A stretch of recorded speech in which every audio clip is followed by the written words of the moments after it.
कि पाकिस्तान में ये कौन कौन से डिपार्टमेंट्स या प्लेटफॉर्म्स मौजूद हैं जो कि डॉक्टर्स की अकाउंटेबिलिटी के लिए बनाए गए हैं? सबसे पहले तो इसको समझते हैं दो एस्पेक्ट से। एक है प्रोफेशनल जो लिमिटेशन है या जो प्रोफेशनली इसको देखते हैं प्रोफेशन के अंदर किसी की इनरोलमेंट को, रजिस्ट्रेशन को, ठीक। और एक वो इंस्टीट्यूट हैं या वो इदारे हैं जो गवर्नमेंट प्रोविंशियल लेवल पे बनाती है, क्योंकि जो प्रोफेशन को डील करने वाली इंस्टीट्यूशन है वो फेडरल है। जी जी, जैसे डॉक्टर्स के लिए पीएमडीसी होगा, जी जी, इसी तरीके से होम्योपैथिक, आयुर्वेदिक, यूनानी, इनकी जो मेडिकल प्रैक्टिशनर है इनका एक अलग से फेडरल लॉ मौजूद है, उनकी काउंसिल अलग होती है। सही। ऑन दी अदर हैंड सूबों पे पंजाब का अपना लॉ है, केपीके का अपना है, सिंध का अपना है, इस्लामाबाद का अपना है, और वो डील कर रहे होते हैं हेल्थ केयर कमीशन, यानी जिसमें क्वैकरी इन्वॉल्व होती है, ठीक, वो मैटर सूबे देख रहे होते हैं। इसी तरीके से मेल प्रैक्टिसेस के मामला भी इंक्वायरी एंड इन्वेस्टिगेशन की हद तक वो इदारे देख रहे होते हैं। लेकिन आप ये नहीं समझते कि अगर इतनी डिवीजन है तो फिर एक आम शख्स के लिए मेडिकल मेल प्रैक्टिस की रेमेडी हासिल करना कुछ ज़्यादा मुश्किल नहीं बन जाता कि पहले तो वो ये सोचे उसने जाना कहाँ है, वो कहाँ अपना केस फाइल करे या किस प्रोसीजर के तहत करे? क्या ये मुश्किल चीज़ें नहीं है? बिल्कुल, बड़ा अच्छा आपने सवाल किया, और इसका जवाब भी जो है वो ये कि हम असल में आज तक हमारा जो लेजिस्लेचर है ना वो तयन नहीं कर सका कि हमने इसको एज अ टॉर्ट लॉ देखना है, हमने इसको सिविल देखना है, एज अ क्रिमिनल देखना है।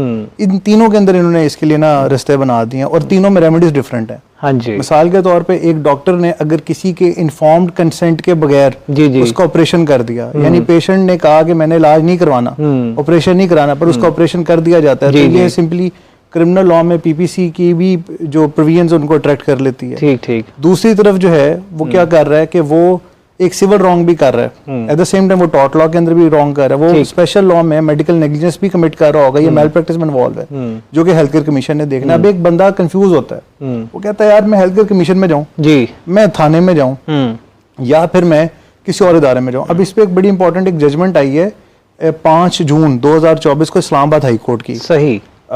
उसके अंदर जो है वो इस्लामाबाद हाई कोर्ट ने 9 प्रिंसिपल्स की गाइडलाइन दी है। सही। उन्होंने कहा अगर कोई बंदा थाने चला जाता है, दरखास्त देता है, थाना पर्चा नहीं काटेगा जब तक कि वो रेलेवेंट हेल्थ केयर कमीशन को या पीएमडीसी को थाना भेजेगा एप्लीकेशन, ठीक हो गया, आप इस पे 90 दिन के अंदर हमें एक्सपर्ट जो अपना एक जो व्यू है वो दे दें, अगर तो ये मेडिकल नेग्लिजेंस का क्लेम है तो हम पर्चा काटें। सही। एट द सेम टाइम उन्होंने ये तो ऐसे लगता है कि डॉक्टर्स को प्रोटेक्ट करने के लिए बनाया गया। अच्छा, जो हेल्थ केयर कमीशन लॉ है ना वो दोनों तरफ से काम करता है, वो उन लोगों को भी डील करता है जो हेल्थ केयर एस्टेब्लिशमेंट को प्रेशराइज करने की कोशिश करते हैं। ठीक हो गया। जैसे कई लोग होते हैं वो डॉक्टर अपनी तरफ से बहुत ही प्रोफेशनल ही काम कर रहा होता है और रीजनेबल स्टैंडर्ड जो है वो मीट हो रहा होता है, अलबत्ता वो करते क्या है, पेशेंट मर गया वो टायर जला देंगे, वो रोड ब्लॉक कर देंगे, वो हॉस्पिटल पे अटैक कर देंगे। अब इन सिनेरियो से वो लोग जो ब्लैकमेल या हरास करना चाहते हैं हॉस्पिटल एस्टेब्लिशमेंट को ताकि उनसे पैसे बटोर सके, उनको भी खत्म करने के लिए या कर्टेल करने के लिए हेल्थ केयर कमीशन ने या उनके लॉज में वो प्रोविजन भी मौजूद है। और एट द सेम टाइम वो प्रोविजन भी मौजूद है कि अगर कोई डॉक्टर रीजनेबल स्टैंडर्ड से नीचे जाके काम करता है तो वो लायबल हो, अगर वो नहीं तो वो वाइकेरियसली लायबल हो जाएगा उसका हॉस्पिटल। सही। यानी अब यहाँ पे 2 किस्म के डॉक्टर्स होते हैं, एक तो वो है जो कि हॉस्पिटल ने एम्प्लॉय किए होते हैं, ठीक हो गया, एक वो होते हैं जो होते इंडिपेंडेंट कॉन्ट्रैक्टर्स हैं, जी जी जी, पर वो प्रेमिसेस एंड फैसिलिटीज यूज करते हैं उस क्लिनिक या हेल्थ केयर एस्टेब्लिशमेंट की।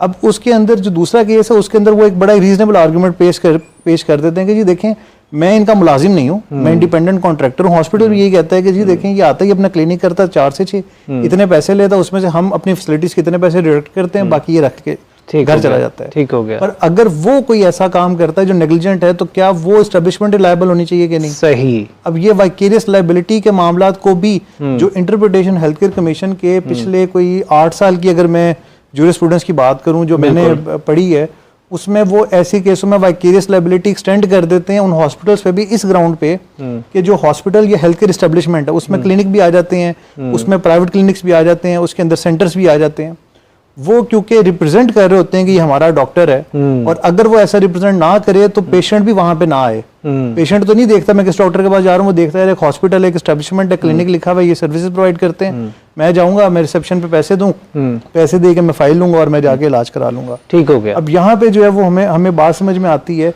कि ना सिर्फ ये कि एक शख्स भी कंफ्यूज होता है बल्कि एट द सेम टाइम यहाँ पे जो लॉ एनफोर्समेंट एजेंसीज है वो भी कंफ्यूज होती हैं, वो भी कंफ्यूज, पुलिस को भी समझ नहीं आती कि हम पर्चा दें कि ना दें। ठीक हो गया। अब जो रिसेंट जजमेंट जिसका मैं जिक्र कर रहा हूँ उसके अंदर कोर्ट ने बहुत ही इलेबोरेट कर दिया कि अगर कोई बंदा थाने में दरखास्त देता, थाना पहले जो पीएमडीसी है या फिर जो हेल्थ केयर कमीशन है उससे कह के आप अपनी जो एक्सपर्ट व्यूज हैं वो दे दें और फिर पुलिस उसको चलान का हिस्सा भी बनाएगी। और अगर वो कहती है कि जी इसके अंदर ऑफेंस कमिट नहीं हुआ तो वो पर्चा नहीं काटे। और अगर वो 22 से 22 में चला जाता है सीआरपीसी के मजिस्ट्रेट के पास या जस्टिस ऑफ पीस के पास, तो जस्टिस ऑफ पीस भी पहले वो रिपोर्ट मंगवाएगा। ठीक हो गया, हम इसके प्रोसीजर पे बात करेंगे। ज़ोएब साहब ये बताइएगा कि एक आम शख्स मेडिकल नेग्लिजेंस का शिकार हो गया, अब इसमें 2-3 कैटेगरीज हैं। जैसे एक तो ये है कि वो मेडिकल नेग्लिजेंस की वजह से